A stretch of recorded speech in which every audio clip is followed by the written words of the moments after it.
Relativism is an increasingly popular belief on truth.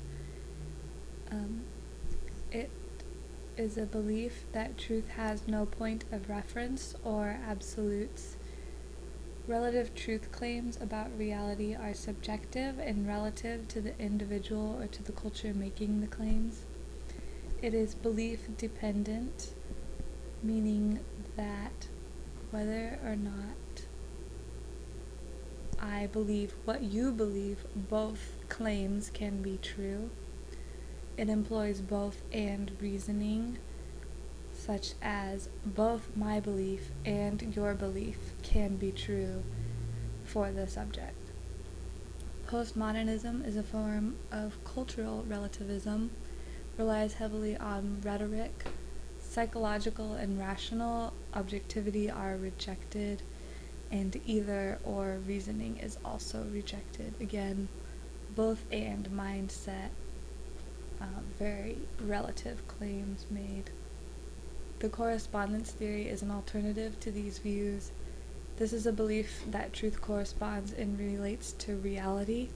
Truth claims are completely objective. Statements are either true or false, not an opinion, and truth is belief independent, saying that A is true regardless of whether I believe it or not.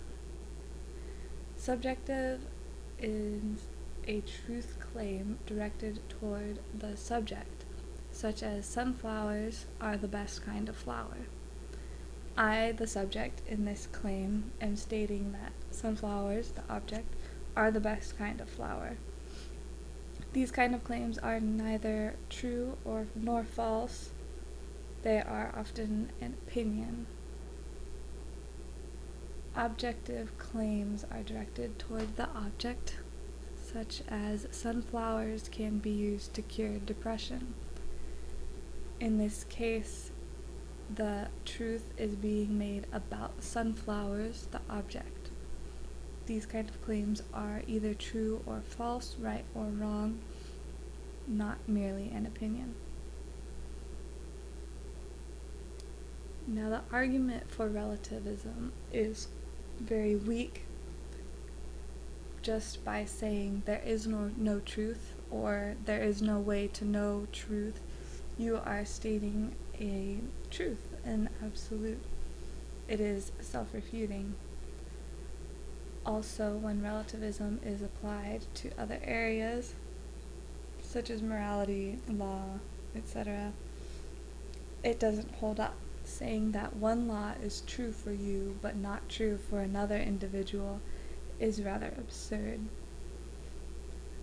Now, logic is the foundation of all knowledge, and it establishes the rules of reasoning. Under logic, we have the law of non-contradiction, which states that A cannot be both A and non-A at the same time and in the same way. One cannot be reading this and not reading this at the same time and in the same way. Though you may be reading it and your mind is absent, this is in a different sense. There is no way you could possibly be reading this and not reading this at the same time and in the same sense. This law establishes that the opposite of true is false. Both and reasoning is not logical, and either or must be employed.